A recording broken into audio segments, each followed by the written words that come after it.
वीना रेखी जी, दिल्ली से। राधे राधे महाराज जी। महाराज जी, मेरी उम्र 70 वर्ष हो गई है। राधा रानी की कृपा से अब हमें गुरु जी की शरणागति मिली है।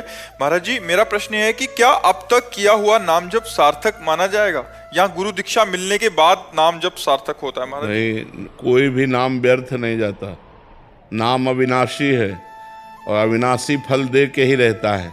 इसलिए चाहे गुरु के मुख से लेने के बाद जपना शुरू करो या पहले ही जपना शुरू करो, नाम कभी व्यर्थ नहीं होता। नाम की कृपा से गुरुदेव मिले, गुरुदेव की कृपा से पुनः नाम मिला और नाम की कृपा से भगवान मिलेंगे। नाम व्यर्थ नहीं जाता, नाम अविनाशी फल दे के ही रहता है। महाराज जी, नाम गुरुदेव से मिला था। जैसे नाम हम जप कर रहे हैं तो नाम हमें गुरु से मिलाएगा और गुरु फिर वही नाम दे या जो भी नाम दे वो नाम भगवान से मिलाएगा। हाँ, बिना गुरु के चाहे शिव बिरंच सम होई, गुरु बिनु भव निधि तरह न कोई, ये गोस्वामी जी ने सिद्धांत लिख दिया। तो गुरु मुख से मिला हुआ नाम ही भगवत प्राप्ति कराता है और ऐसे जो हम नाम जप करते हैं वो हमें गुरुदेव भगवान तक पहुंचाता है। गुरुदेव भगवान हमें प्रभु तक पहुंचाने का नाम देते हैं, मंत्र देते हैं। जैसे किसी संत भगवान से प्रेरित होकर नाम जप करना हो गया गुरु मंत्र, हो गया गुरु मंत्र, हो गया।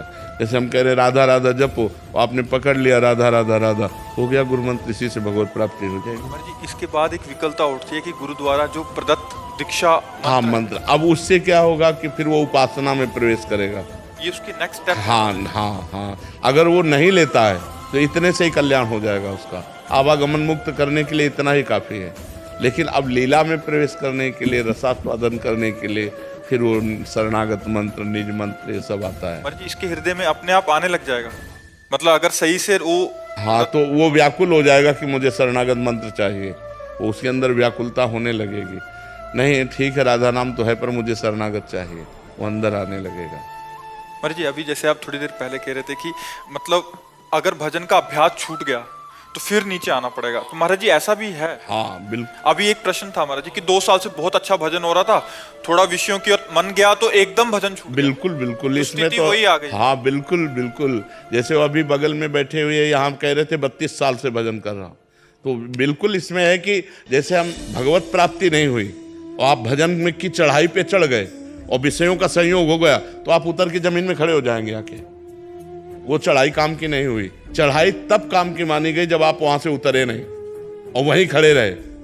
भले ऊपर नहीं चढ़े लेकिन नीचे तो नहीं आए ना, तो वहीं खड़े रहे तो आपकी स्थिति मानी जाएगी। इसमें तो बहुत सावधानी रखनी। और क्या, तभी तो संत महात्मा जो वास्तविक भजनानंदी हैं, निरपेक्ष रहते हैं, निरंतर भजन परायण रहते हैं, उदासीन रहते हैं, गंभीर रहते हैं। मनोरंजन थोड़ी सुहाई देता है, मनोरंजन में फंसा तो गया, चाहे जितने बड़े भजनानंदी हो। जब भरत जैसे भजनानंदी को मृग बनना पड़ सकता है तो हम लोगों को सुअर कुत्ता बनने में कितनी देर लगी। भरत चरित्र पढ़ाएला, भगवान ऋषभ देव जी के पुत्र इतने बड़े भजनानंदी की राज्य पाठ छोड़कर गंडकी नदी के किनारे भजन कर रहे हैं और इतना भजन भागवत में पढ़ के देखो उनकी स्थिति। और हिरण का मोह जागृत हुआ तो उतर के इतना खड़े हो गए कि एक बार भी रामकृष्ण हरि नहीं, उसी हिरण का चिंतन। और अंततो गत्वा उनको हिरण के चिंतन में ही प्राण त्यागना पड़ा और अगला जन्म हिरण बने। महाराज जी, ये तो वैसा ही हुआ कि जब तक पूरे रोग की निवृत्ति नहीं हो जाती। हाँ हाँ, अगर कुपथ्य कुपथ्य हो गया तो उससे बढ़कर रोग हो सकता है। हाँ, इसीलिए तो सावधान रहना चाहिए, आजीवन सावधान रहना चाहिए।